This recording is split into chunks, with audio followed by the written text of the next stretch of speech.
Welcome to the pump room. All right, I think we're live. So, this is the heart-lung machine.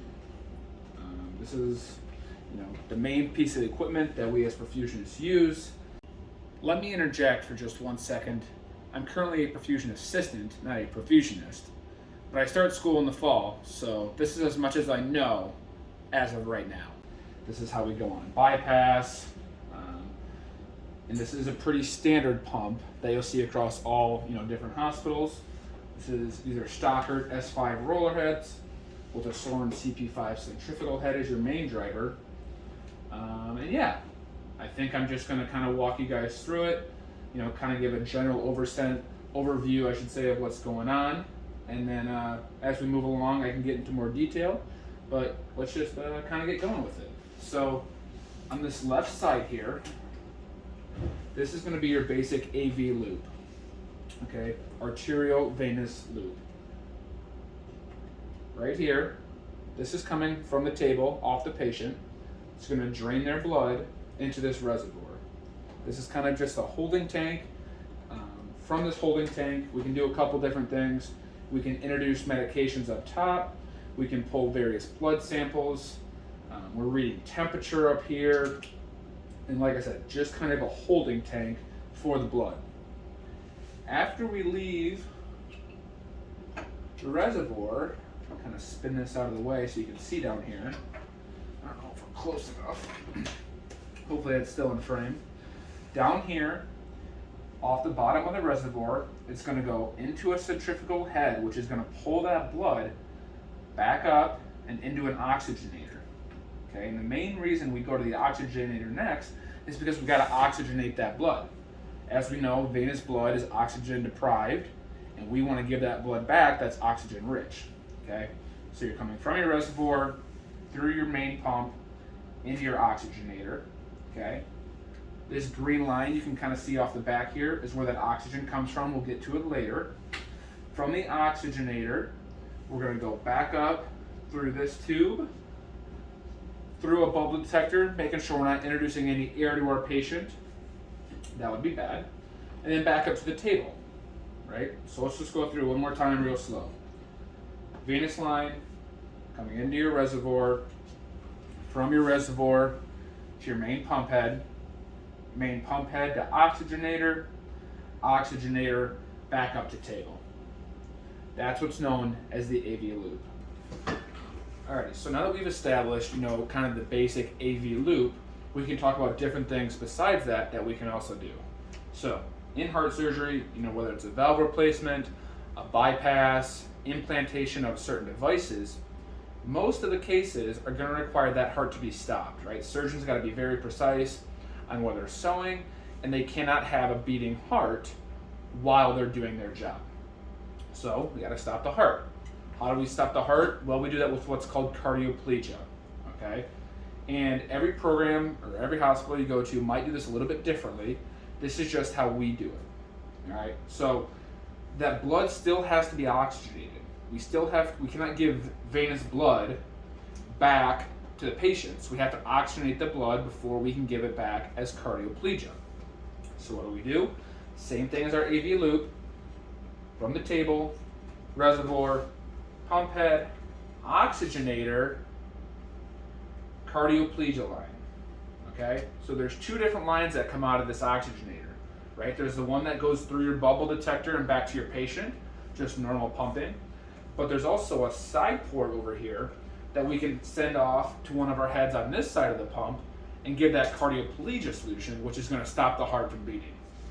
So how do we do that? Well, get our pump over here.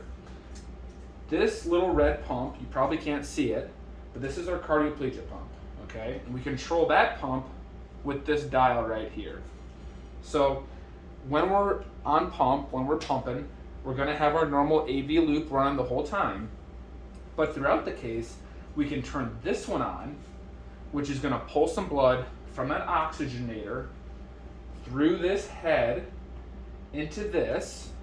Kind of tough to see, I know it's way back there, but this is our cardioplegia set, okay? And what this does is this can either heat or cool the incoming blood, and then through this little bubble trap right here, through this tube, this will go back to the patient, and that's how we're gonna stop their heart, right? So we're taking blood from the oxygenator into our head, into this heat exchanger, cool, to stop the heart. And when we come off bypass, we gotta rewarm the heart, so that's what this is for.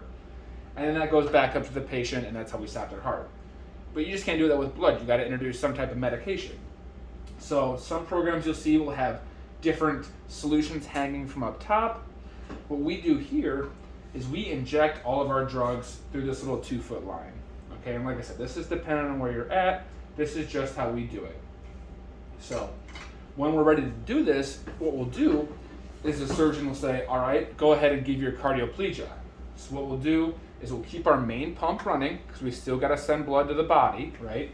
But we'll also turn this dial on, and then we'll have blood going 2 separate different ways. So you'll have blood going systemically through your AV loop, and then we'll also turn this on, introduce our medications through here. This will be pretty cold, and that cardioplegia will get delivered down the heart through the coronary arteries, and that's how we stop the heart. Alrighty, so we've talked about our AV loop, we've talked about our cardioplegia set, and the last big thing we're going to talk about is our gases. So, like I said a few times here, we got to oxygenate that blood. How does that happen? Well, that happens via this thing right here, right? This is what's called a blender, and what this does is this takes surgical air from here. These get plugged into the wall. Surgical air from our tubes mixed with oxygen, blends them together in a specific ratio that we decide based on circumstances. From there, from our blender, it's going to go into our anesthetic, sevoflurane. Okay, that's how we keep the patient asleep while we're on bypass. From your sevo, this green line off the back of the pump here actually comes around and plugs in to your oxy, right? And that's how we get that oxygen to go back into the blood, and that's how we also can deliver, our sevo or ISO based on whatever program you're at, to keep that patient asleep. So, like I said, that's our blender. That's where our gases come from. Obviously, it's plugged into the wall to get your oxygen and such there. That's kind of like the final piece of the puzzle, right? So we have our blood pumping, we have our cardioplegia set to stop the heart, and then we have our oxygen and our sevo to oxygenate that blood and to keep the patient asleep. So those are kind of like the main 3 components of the heart-lung machine. From there, it's kind of just accessories and safety devices, and that's where we're going next. So accessories and safety devices. So I think the first thing to start with is these 3 pumps right here. Based on which program you're at, they're going to have different roles. For us, this is what's called an aortic root vent. This is going to be an LV vent, and this is just an accessory sucker for the table to help pull fluid off the field. We can go into details about what those do later, but they are, like I said, just accessory pumps, and we can mix and match those based on what's needed. Another accessory that we have on the pump is going to be venous drainage. So this little tubing can be hooked up to your reservoir to create a vacuum and help pull more venous blood. So let's say when your surgeon puts in their cannula, and maybe it's not positioned right, or other factors can be involved. Let's say you need some help pulling that blood because the gravity is not doing its job. So you can hook up what's called venous drainage, and that'll help create a vacuum and kind of pull that blood back. You should put it on every case. You might not need it for every case, but it's good to have on standby just in case you do. I guess, I can show you our screens. I don't have the pump on right now, but all 5 of those screens will light up, and they will give you, your parameters, your flow rates, your pressures, your temperatures, and all that sort of stuff. Speaking of pressures and temperatures, these 2 things right here are going to be our pressure transducers. That's how we measure the pressure on the arterial side, making sure that when we're sending blood back to the patient, we're not just forcing blood in there, right? It's got to go nice and smooth. And then this other one on this right side here is going to be our cardioplegia pressure. So, when we're giving that cold solution of cardioplegia down the heart, we don't want to rupture any vessels in there. So we're monitoring our pressure for the cardioplegia on this right side right here. And then lastly, not lastly I should say, but a couple more. So we have temperature, temp probes here. And we have a temp probe up here, and another temp probe down here. You know, and like I said, just measuring temperatures throughout the case. And you know, as we go into more detail, we can kind of explain, you know, what you want to see on all those. But we do have temperature monitors, and they all show up over on your right side display. What else? I said we have a bubble detector. That's to check any air. We don't want air going back into the patient. That's not good. And then we have a flow meter, so it's not hooked up right now. So this is going to tell us how fast we're flowing. What else? What else? That's basically it. We have a couple safety devices. So, you know, off of here, these are just pressure relief valves and a recirculation line. So, you know, if we were to start to build pressure and we got to relieve that pressure, this would be a way to do it.